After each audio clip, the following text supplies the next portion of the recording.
여러분 안녕하십니까? 3월 11일 목요일 MBC 뉴스투데이 대전, 세종, 충남 시작합니다. 오늘은 포근한 날씨 속에 초미세먼지 농도가 짙게 나타나겠습니다. 현재 충남에는 초미세먼지 주의보도 발령 중입니다. 아침까지 충남 서해안을 중심으로는 안개가 매우 짙게 끼겠습니다. 오늘 날씨 강혜라 기상캐스터가 전해드립니다. 날이 풀리니 어김없이 미세먼지가 기승입니다. 특히 충남은 매우 나쁨 단계까지 농도가 높아지면서 초미세먼지 주의보가 발효 중입니다. 나오실 때는 꼭 KF80 이상의 미세먼지용 마스크를 착용하시기 바랍니다. 여기에 안개도 매우 짙게 끼면서 충남 서해안은 가시거리가 200m 이하로 짧아지겠습니다. 서행 운전하시기 바랍니다. 날씨였습니다. 한국토지주택공사 LH 직원들의 땅 투기 의혹이 일파만파 확산되는 가운데 세종시에서도 공직자와 시의원의 땅 투기 의혹이 제기됐습니다. 세종시와 경찰이 진상규명에 나섰는데 정부 차원의 전수조사를 요구하는 목소리도 커져가고 있습니다. 이승섭 기자입니다. 세종시 연서면의 한적한 농촌마을. 이른바 벌집으로 불리는 주택 67채가 마치 단지를 이루듯 모여 있습니다. 모양도 비슷하고 공사 기간도 짧은 조립식 건물이 이 일대에만 20여 채가 들어서 있습니다. 대부분 외지인이 와서 지은 것으로 보이는데 이 건물에 사는 사람은 거의 없습니다. 서울에서 온 사람들이 땅 사갖고 집을 짓겨. 이곳에 조립식 주택이 들어서기 시작한 건 3년 전으로 거슬러 올라갑니다. 지난 2018년 8월 이 지역이 국가산업단지로 지정될 무렵입니다. 세종시 연서면 일대가 스마트 국가산업단지로 발표되기 수개월 전부터 이주자 택지 입주권, 이른바 딱지를 노린 투기 행위가 시작됐다는 겁니다. 특히 세종 지역 공직자까지 투기에 가담했다는 이야기도 나돌고 있습니다. 저게 집진 게 세종시청 다니는 사람 와이프가 사서 팔아먹은 거예요. 저기 저는 사람도 뭐 정부청사 다닌다고 하더라고. 세종시 의원 2명은 가족 명의로 조치원읍 토지를 사들인 뒤 도로 개설 예산 32억 원을 편성했다는 의혹까지 제기됐습니다. 두 의원은 지난 1월 소속 정당으로부터 당원 자격정지 1년 6개월과 2년의 징계를 받았고 검찰 수사를 받고 있습니다. 공직자와 시의원 이름까지 나오자 전국 집값 상승률 1위를 기록 중인 세종시를 정부 조사에 포함시켜야 한다는 목소리도 커지고 있습니다. 원주민의 땅을 헐값으로 사서 많은 투기를 해서 이렇게 세종시 시민들이 임대인이나 임차인에게 많은 고통을 주고 있다는 것이 세종시는 합동조사단을 꾸려 시 공무원과 전현직 이장 등 공직자의 부동산 투기 행위에 대한 조사에 착수할 예정이고 경찰도 관련 자료를 넘겨받아 내사에 들어갔습니다. MBC 뉴스 이승섭입니다. 중소벤처기업부 세종 이전과 관련한 반대급부로 대전의 기상청 등 4개 기관이 이전하는 것으로 후속 대책이 일단락되는데요. 그런데 마무리가 영 개운치 않습니다. 지역 경제에 미치는 파급 효과가 큰 것으로 평가됐던 한국에너지기술평가원이 명확한 이유도 없이 사실상 무산됐는데 혁신도시 시즌2 등에도 악영향을 미치는 것은 아닌지 우려가 커지고 있습니다. 문은선 기자가 보도합니다. 정세균 총리는 중소벤처기업부 세종 이전에 따른 후속 대책을 발표하면서 거듭 대전 시민이 섭섭해하지 않을 방안을 고민했다고 밝혔습니다. 하지만 당초 이전이 예정됐던 한국에너지기술평가원 이전은 사실상 무산됐습니다. 에너지기술평가원 대전 이전은 지난 1월 더불어민주당 이낙연 전 대표와 허태정 대전시장을 통해 발표된 점을 고려하면 결과적으로 말을 바꾼 셈입니다. 정 총리는 하지만 사과 대신 더 큰 기관 이전을 고민하고 있다는 논리를 앞세웠습니다. 예기평 혹은 그보다 더 큰 기관을 지금 놓고 필요한 절차를 추진 중이다. 그래서 아직 확정을 못 해드리는 것이다. 이렇게 말씀을 드리고요. 하지만 왜 기관 이전이 사실상 무산됐는지 명확한 이유는 밝히지 않았습니다. 일각에선 에너지기술평가원 이전을 놓고 울산과 나주 혁신도시 등이 유치전을 벌였던 것과 관련 있지 않느냐는 추측도 나옵니다. 그게 어디 특정 지역에 간다는 거는 그게 뭐 함부로 정해진 건 아니거든요. 전혀 그런 거 없습니다. 정 총리는 기상청 등 4개 기관의 대전 이전이 혁신도시와 별개라는 점은 강조했습니다. 그러나 벌써부터 혁신도시 시즌2와 연계돼 정부가 지역적 안배를 고민하는 것 아니냐는 관측이 나옵니다. 결국 충청 패싱 논란이 재현될 가능성이 커졌지만 지자체는 물론 지역 정치권도 제대로 된 대응을 내놓지 못하고 있습니다. 마치 우리에게 뭔가 대전 충청 지역에서 큰 배려가 있는 것처럼 자꾸 과장해서 포장해서 얘기하는 거에 대해서 저는 사실 화가 나거든요. 오락가락 발언에 정부 정책에 대한 신뢰는 떨어지고 정책 결정 과정에 지역에 대한 배려도 부족한 지금 지역 균형 발전이란 청사진에도 먹구름이 끼고 있습니다. MBC 뉴스 문은선입니다. 대전 원도 시민 선화구역과 역세권 구역이 정부가 판교 제2테크노밸리처럼 키우겠다고 발표한 도심 융합특구로 지정됐습니다. 선화구역은 공공부지와 빈집을 활용해 창업공간 존으로, 역세권 구역은 지식산업 허브와 철도산업 클러스터 등 지역 특화 산업을 전국으로 확산시킬 혁신 확산존으로 구성됩니다. 특히 두 개 구역을 연결하는 중앙로는 성장 엔진 존으로 창업성장센터와 소셜 벤처 캠퍼스 등과 연계할 계획입니다. 한편 이들 지역은 부동산 안정을 위해 토지거래 허가 구역으로 지정됐습니다. 충남 예당 일반산업단지에서 1급 발암물질인 벤젠이 기준치를 초과해 검출돼 주민들의 불안감이 커지고 있습니다. 더구나 인근에 제2산업단지까지 추진 중이어서 평소 악취에 시달리던 주민들의 반발이 더욱 거세질 전망입니다. 조형찬 기자가 보도합니다. 충남 예당 제1산업단지와 맞붙은 예산군 고덕면 주민들. 평소 공장에서 퍼져오는 악취로 고통을 호소하는 경우가 잦습니다. 공장 앞에 가면은 냄새가 아주 정말로 쾌쾌하고 매식고 이런 냄새가 나가지고 도저히 코를 막지 않고는 지나가지 못해요. 참다 못한 주민들이 충남도에 대기질 조사를 의뢰했는데 도보건환경연구원 측정 결과 일부 지역에서 1급 발암물질 벤젠이 기준치를 초과해 검출됐습니다. 도랑골 경로당에서는 지난달 12일부터 사흘 연속 벤젠이 기준치 3마이크로그램을 초과했고 상장 1위 마을회관에서는 측정일 9일 가운데 나흘이나 기준치 이상이 검출됐습니다. 고지를 한 상태에서 보름 넘게 조사를 했는데 이렇게 기준치 이상이 좀 나오게 검출됐는데 상시적으로 나올 수 있었다는 거라고 좀 반증하는 자료이거든요. 특히 벤젠이 과다 검출된 날은 대기 정체로 미세먼지 농도까지 높게 나타나 날씨에 따라 대기 오염이 더 심해질 수 있다는 우려도 커지고 있습니다. 길 하나를 사이에 두고 예당 제2산단이 추진되고 있어 악취 민원을 호소하는 주민들의 반발은 더욱 거세지고 있습니다. 지난해 말부터 산단 건설 반대 집회를 이어오고 있는 주민들은 악취는 물론 발암 물질까지 나오는 상황에서 생활이 불가능하다며 산단 추진 중단을 촉구하고 나섰습니다. 지금 현재도 못 살겠는데 그 산단을 또 이 산단을 만들어서 들어오면은 지금 있는 남는 주민들이 어떻게 사느냐. 충남도는 그러나 제2산단에 대한 국토교통부의 지정계획 승인과 금강환경청의 환경평가까지 받은 상황이라 건설 중단은 어렵다는 입장입니다. 또 발암물질 검출도 현재까지는 산단 개발을 취소할 정도의 수준은 아니라며 녹지축 확대 등 다각적인 대기오염 방지책을 마련하겠다고 밝혔지만 주민들의 반발은 더욱 거세질 전망입니다. MBC 뉴스 조형찬입니다. 올해 발생한 천안의 코로나19 확진자 감염 경로 가운데 가족 간 감염이 가장 많은 것으로 나타났습니다. 천안시가 올 들어 발생한 확진자 307명의 감염 경로를 분석한 결과 가족 간 감염이 125명으로 41%를 차지했고 이어 직장 동료 간 감염 29%, 지인 감염 9%로 조사됐습니다. 시는 가정 안에서도 가족과의 접촉을 최대한 피하고 개인별 음식 덜어먹기, 주기적인 실내 환기 등의 방역수칙 실천을 당부했습니다. 당진시가 외국인 노동자 코로나19 전수검사를 위해 이동선별진료소를 운영합니다. 이에 따라 지역 내 사업장에서 근무하는 외국인 노동자 1,700여 명을 대상으로 오는 13일과 20일 송악 부곡단지와 합덕 일반산업단지에 이동선별진료소를 설치해 코로나19 무료 검사가 진행됩니다.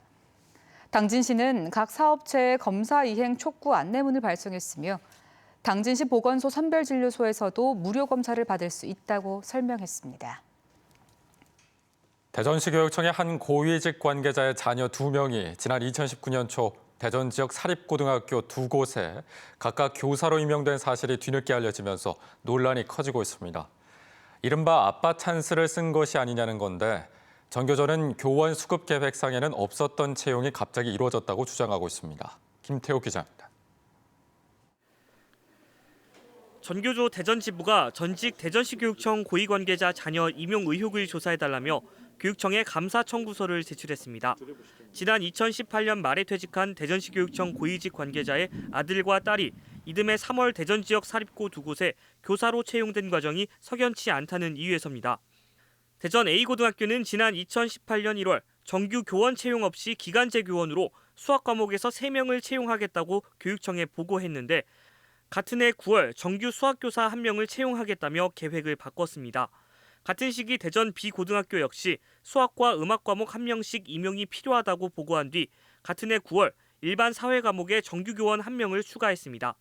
두 학교 모두 연초 교원 수급 계획에 없던 수학과 사회 과목 정교사 임용이 하반기에 갑자기 진행된 건데 공교롭게도 해당 채용 과정을 거친 교육청 고위 관계자의 아들은 수학교사로 딸은 사회교사로 각각 임용됐습니다. 해당 학교법인에서 정교사 충원 계획이 없었는데 중간에 TO가 만들어졌다라는 것과 2차 수업 실현 과정에서 결격 사유가 있었다는 그런 녹취를 저희가 가지고 있습니다. 특히 한 명은 면접에서 답을 제대로 작성하지 않고도 최종 합격했다는 의혹까지 제기됐는데 대전시 교육청은 교원 수급 계획은 언제든 바뀔 수 있으며 신규 교사 임용 과정에서 절차적인 문제는 없었다고 밝혔습니다. 의혹이 제기된 전 대전교육청 고위 관계자는 취재진에게 두 자녀가 지원한 사실조차 합격 이후 알게 됐으며 이번 일로 평생 몸담은 교육청에 누를 끼치게 된 것 같아 송구하다는 입장을 전해왔습니다. 전교조 대전지부는 교육청 고위직 자녀가 사립학교에 교원으로 임용된 사례가 더 있을 것으로 보고 전수조사를 촉구하고 나섰습니다. MBC 뉴스 김태욱입니다. 대전시가 올해 환경시범학교 15곳을 선정해 지원합니다. 대상은 대전적 유치원과 초등학교, 중학교로 교육청 공모를 거쳐 선정된 학교에선 환경체험 동아리 활동과 녹색 생활 실천 운동 등 교육 프로그램을 자율적으로 운영합니다. 대전시는 학교 교육과정과 연계한 특화 프로그램을 지원해 자원 재활용과 저탄소 친환경 생활 실천 등을 강화할 방침입니다. 대전시가 지난해 8월 전국에서 처음 구축한 지역화폐 온라인 기부 플랫폼인 온정나눔 서비스를 확대합니다.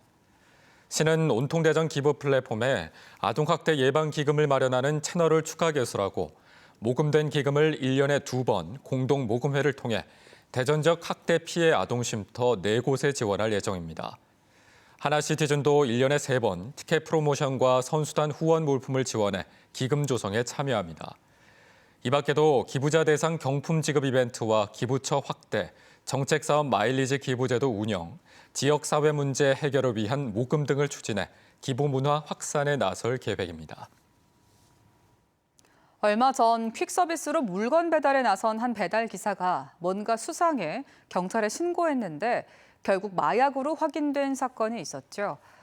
마약을 퀵서비스로 거래하려던 20대 판매자와 구매자가 경찰에 검거됐습니다.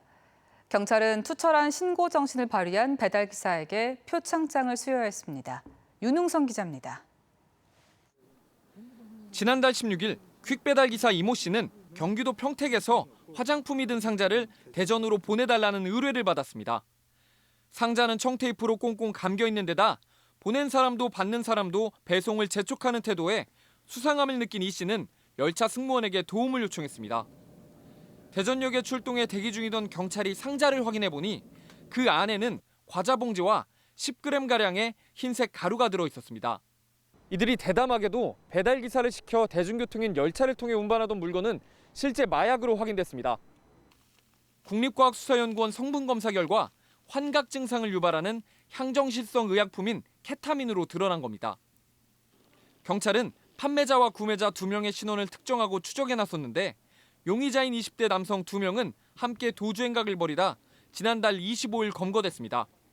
저희가 이제 주소지 등 여러 가지를 확인해 봤는데 결국은 이제 저는 연고가 없는 서울 강남에서 검거하게 됐습니다.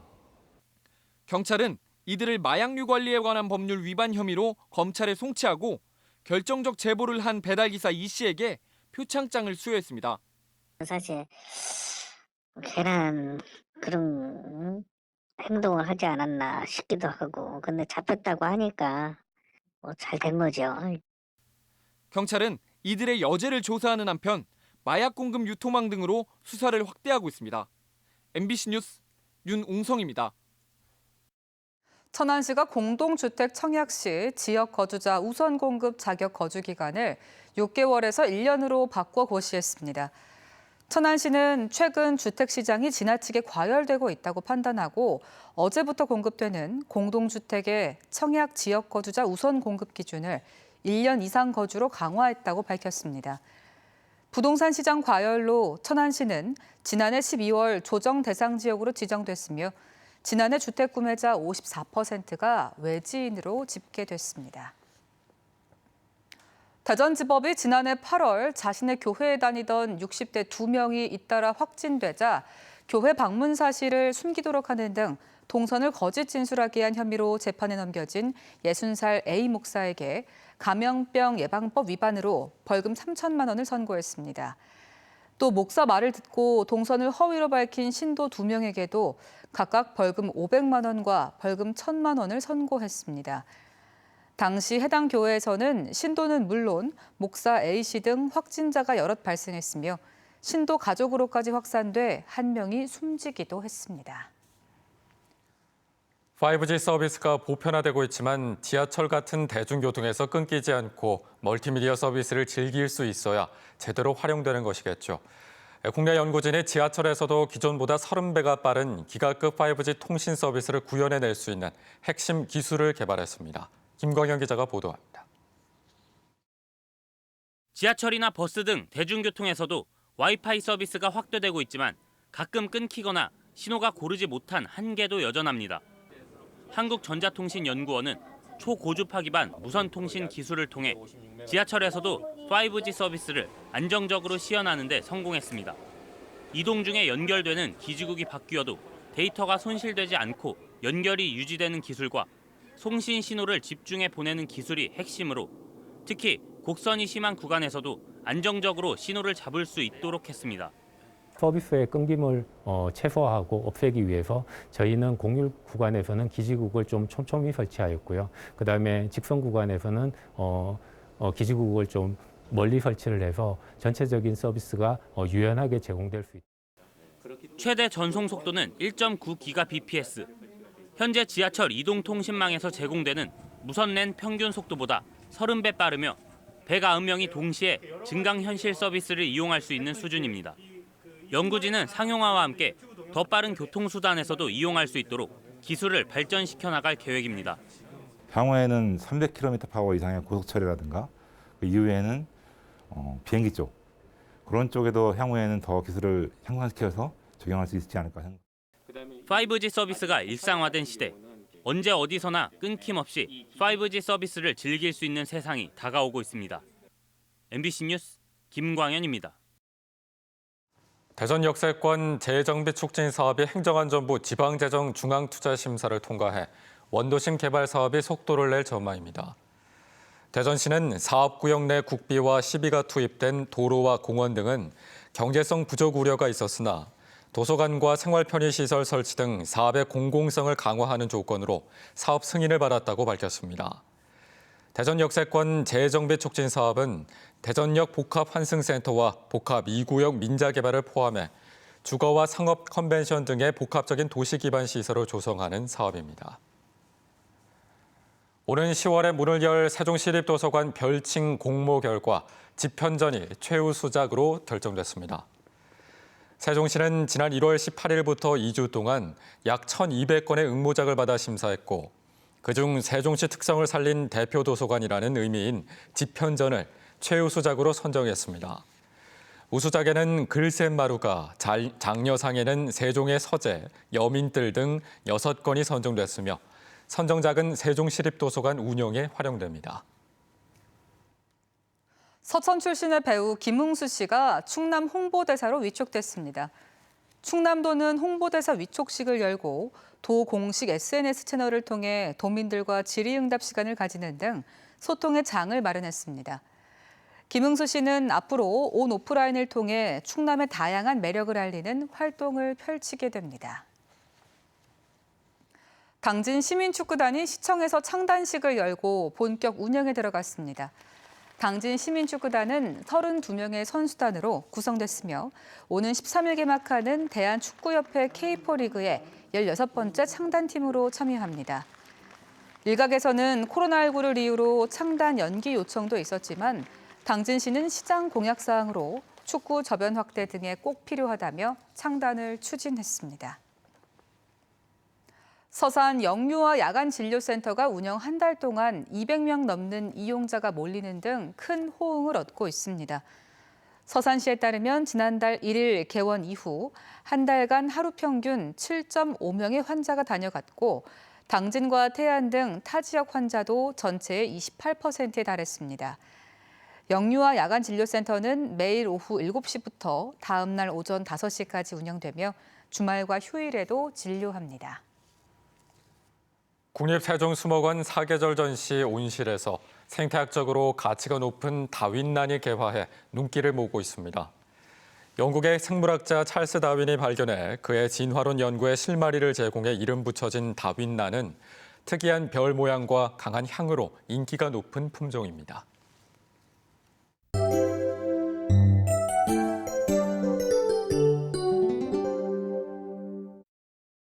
날이 풀리니 어김없이 미세먼지가 기승입니다.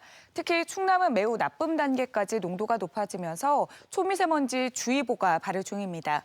나오실 때는 꼭 KF80 이상의 미세먼지용 마스크를 착용하시기 바랍니다. 여기에 안개도 매우 짙게 끼면서 충남 서해안은 가시거리가 200m 이하로 짧아지겠습니다. 서행 운전하시기 바랍니다. 위성 영상입니다. 오늘은 구름이 많다가 오후부터 차차 흐려지겠습니다. 지역별 날씨입니다.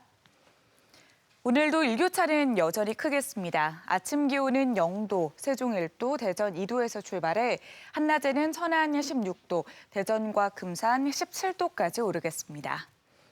충남 서해안은 한낮에 태안 15도, 보령 15도로 예상됩니다. 파도는 앞바다에서 0.5m, 먼바다에서 1m 이하로 낮게 일겠습니다. 주간 날씨입니다. 내일 새벽부터 오후 사이 비가 내리겠고요. 주말에는 구름이 많은 가운데 포근한 날씨가 이어지겠습니다. 날씨였습니다. 잇몸이 좋아지려면 양치 잘하고 플러스 치과도 다니고 플러스 그리고 인사돌 플러스 좋은 습관이 건강한 잇몸을 만들죠. 잇몸이 편안해지겠네요. 그렇지. 써보신 분들은 아시죠? 인사돌 플러스. 이상훈 IBC 뉴스투데이 대전, 세종, 충남을 마칩니다. 내일 다시 뵙겠습니다. 고맙습니다.